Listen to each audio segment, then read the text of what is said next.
নমস্কাৰ প্ৰিয় বন্ধুসকল, জীৱনৰ নতুন পাঠ নিউ লাইফ লেসন ইউটিউব চেনেলত আপোনালোকক সাদৰ সম্ভাষণ জনাইছোঁ। যিসকল বন্ধুৱে মনত ধনী মানুহ হোৱাৰ গোপন বাসনা পুহি ৰাখিছে তেখেতসকলে ভিডিঅ'টো মনোযোগেৰে চাব। এই সংসাৰত প্ৰত্যেক ব্যক্তিৰ বিকাশ জীৱনৰ 6টা ক্ষেত্ৰত হয়। 1 নম্বৰ স্বাস্থ্য, 2 নম্বৰ ধন, 3 নম্বৰত পৰিয়াল, 4 নম্বৰত সমাজ, 5 নম্বৰত মগজু, 6 নম্বৰত আত্মা। এই বিকাশৰ অনুভৱ আজি আৰু যোৱাকালিৰ অৱস্থানৰ মাজত তুলনা কৰিলে সহজে অনুমান কৰিব পাৰি। ভাল স্বাস্থ্যৰ অৱস্থানে আপোনাক শাৰীৰিক শক্তি প্ৰদান কৰে। ধন সম্পত্তিৰ অৱস্থানে আপোনাক সম্পন্ন কৰায়। পাৰিবাৰিক সুখৰ অৱস্থানে আপোনাক আনন্দ আৰু উৎসাহ প্ৰদান কৰে। সামাজিক মৰ্যাদা আৰু স্বীকৃতিৰ অৱস্থানে আগবাঢ়ি যাবলৈ প্ৰেৰণা দিয়ে। মানসিক বিকাশৰ অৱস্থানে মানুহক নতুন বিচাৰধাৰা যোগান ধৰে। আত্মিক শুদ্ধতাৰ অৱস্থানে মানুহৰ বিবেক শক্তি সজাগ কৰি ছল কপটৰ পৰা মন আঁতৰত ৰাখে। আপুনি যদিহে এই 6টা ক্ষেত্ৰত সমানে বিকাশ কৰি আছে তেনেহলে বুজিব যে আপুনি ধনী হোৱাৰ যাত্ৰা পথেৰে আগবাঢ়িবলৈ ধৰিছে। একেবাৰে দৰিদ্ৰ পৰিয়ালত জন্ম লৈও ধনী হোৱা ব্যক্তি পৃথিৱীত অনেক আছে। অৱশ্যে এই সকলো ব্যক্তিৰ সফলতাৰ আঁৰত একোটা পৃথক পৃথক আইডিয়া আছিল। যিকোনো আইডিয়া তেতিয়া কামত আহে যেতিয়া কোনো মানুহৰ মনোজগতত উৎসুকতা প্ৰবলভাৱে জাগি উঠে। গতিকে আপোনাৰ মগজুৰ দুৱাৰ খিৰিকীসমূহ খুলি ৰাখক, কাৰণ আমাৰ এই কাৰ্যসূচীয়ে আপোনাক ধনী মানুহ হোৱাৰ কাৰণে প্ৰয়োজনীয় সকলো ধৰণৰ বিদ্যা, শিক্ষা আৰু যোগাত্মক চিন্তাধাৰা প্ৰদান কৰিবলৈ দিহা কৰিছে। গতিকে আমাৰ ভিডিঅ'সমূহ আনতকৈ আগতে চাবলৈ ছাবস্ক্ৰাইব কৰিব চেনেলটো, লগতে টিলিঙাটো বজাই দিব। 100 বছৰ দুখীয়া হৈ জীয়াই থকাতকৈ আমাৰ প্ৰগ্ৰাম মনোযোগেৰে চাই 50 বছৰ ধনীৰ জীৱন জীয়াওক, যাতে মৰা সময়ত আপুনিও ক'ব পাৰিব, মই চমু জীৱন কালত সকলো সুখ ভোগ কৰিছো, এতিয়া আৰু কোনো অভিলাষ নাই। এটা জ্ঞানবৰ্ধক গল্পৰে আজিৰ বিষয়বস্তু সামৰিছো। গল্পটো মন দি শুনিব। এজন খৰিকটীয়া আছিল। তেওঁ সদায় পাহাৰত খৰি কাটিবলৈ গৈছিল। পাহাৰত কাটি অনা খৰিবোৰ বিক্ৰী কৰি তেওঁ কোনোমতে পৰিয়ালটো ভৰণ পোষণ দি আছিল। এদিন এজন সাধু সন্যাসীক তেওঁ বাটত লগ পালে। সন্যাসীজনে খৰিকটীয়াক মৰমেৰে ক'লে, তুমি বহু দিনৰ পৰা একেটা কাম কৰি আছা। তোমাৰ আৰ্থিক অৱস্থাৰ উন্নতি হোৱা নাই। এই কামটোৰ পৰা নিশ্চয় তোমাৰ পৰিয়ালৰ যোৰা তাপলি নমৰে। তুমি পাহাৰৰ ভিতৰলৈ সোমাই যাবা। তাত খৰিৰ উপৰিও অন্য মূল্যৱান বস্তু পাবা। খৰিকটীয়াই সন্যাসীজনৰ কথা শুনিলে। তেওঁ পাহাৰৰ মাজলৈ সোমাই গ'ল। এঠাইত তেওঁ বহুতো তামৰ টুকুৰা পৰি থকা দেখা পালে।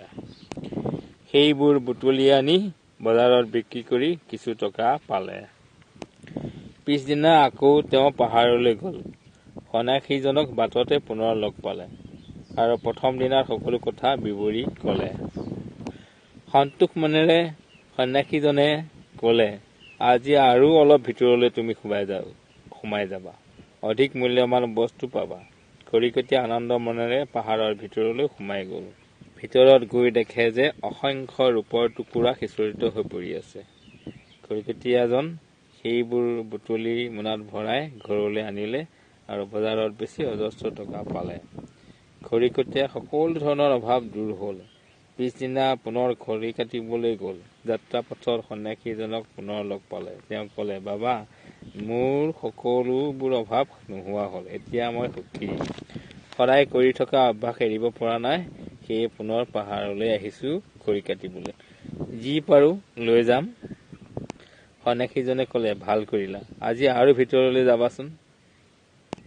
ভিতৰত আৰু মূল্যৱান বস্তু পাবা। আনন্দ মনেৰে খৰিকটীয়া পাহাৰৰ মাজলৈ সোমাই গ'ল। তাত দেখি আচৰিত হ'ল যে অসংখ্য সোণৰ টুকুৰা সিঁচৰিত হৈ পৰি আছে। সোণবোৰ বুটলি আনি চহৰত বিক্ৰী কৰি কেইবা লক্ষ টকা পালে।